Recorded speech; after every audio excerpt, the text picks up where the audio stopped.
Okay, dojo friends, here we have another sword. This one is called the Cloudhammer Shobu. Shobu means iris leaf.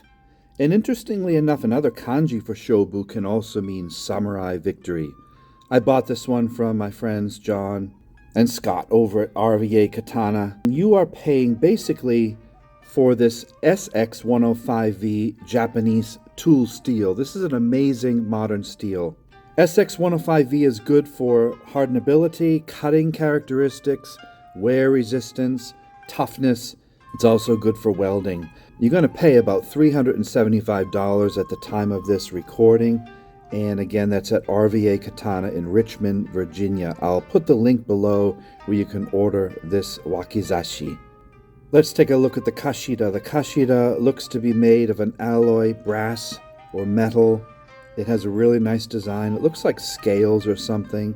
As well as the fuchi. The fuchi has the same features. The suka length is 8.5 inches, and as you can see here, it has that beautiful brown luxury leather wrap that Cloudhammer is known for. The wrap is extremely tight, it doesn't move, and the same skin underneath it looks to be real. The transitions are really good, and the manuki, as you can see, looks to be, I think it's a dragon, and the casting on that is acceptable. A good feature on the Cloudhammers is the polymer makugi. It's a really nice touch, and to me, I think it's stronger than bamboo.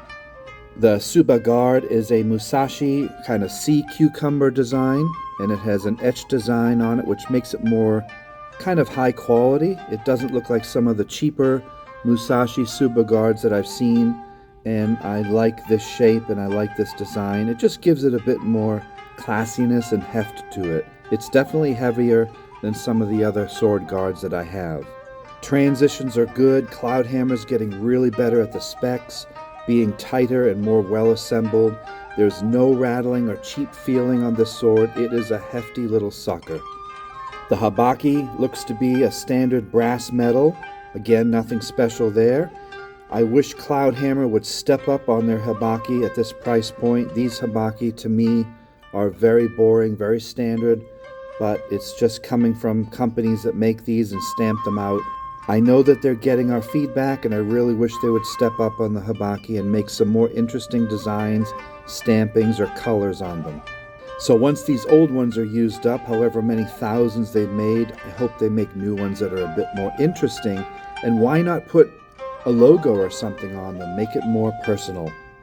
So you go from an 8.5-inch suka handle, and then we go onto this beautiful blade, and here's where we're paying the money. And as you can see, it has a beautiful mirror polish. sx105v, super flame hardened, cold work steel. This is really strong, and it's going to hold an edge very well for soft cutting.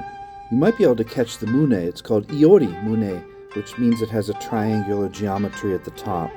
And we go out to this Shobu iris leaf design, zukuri, which means the kasaki is very interesting and has a vicious curve.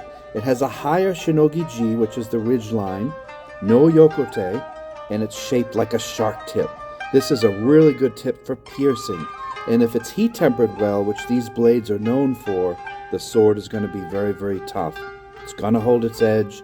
This is going to be a Nanbokucho period between 1336 and 1392.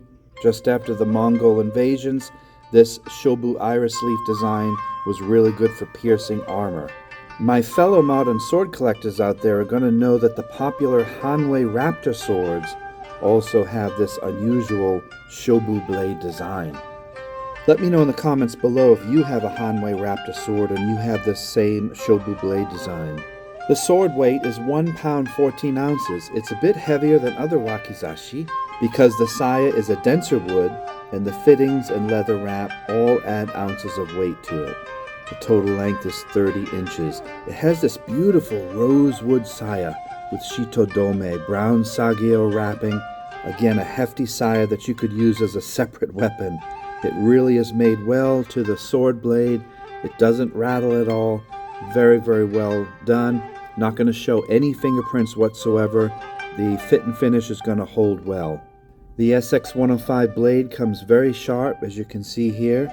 All the transitions are good. I love the specs on this sword. It's a simple sword, nice design. I love the brown earthy tones. Again, that leather wrap is what you're paying for.